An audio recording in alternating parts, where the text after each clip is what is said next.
In 2003, when the United States prepared to invade Iraq, as in fact American troops crossed on day one, the Grand Mufti then in Syria, the state-appointed, Assad-appointed Grand Mufti, issued a fatwa in which he declared it religiously obligatory on all Muslims globally to launch resistance movements in Iraq against American troops, using any means necessary, and that order was given to men and women.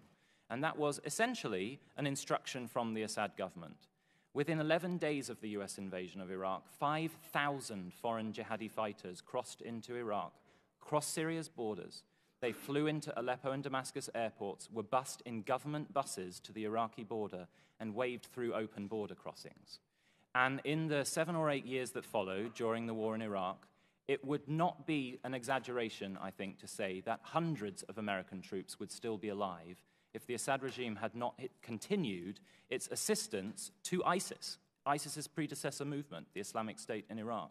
ISIS wouldn't be what it was today if those foreign jihadi fighters hadn't been given a free hand to train in Syria, to use Syrian government medical facilities, and then to cross Syria's borders into Iraq.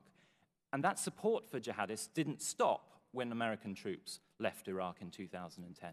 In 2011, whilst the Assad regime was arresting pro-democracy protesters and women and children, it was releasing jihadists from prison.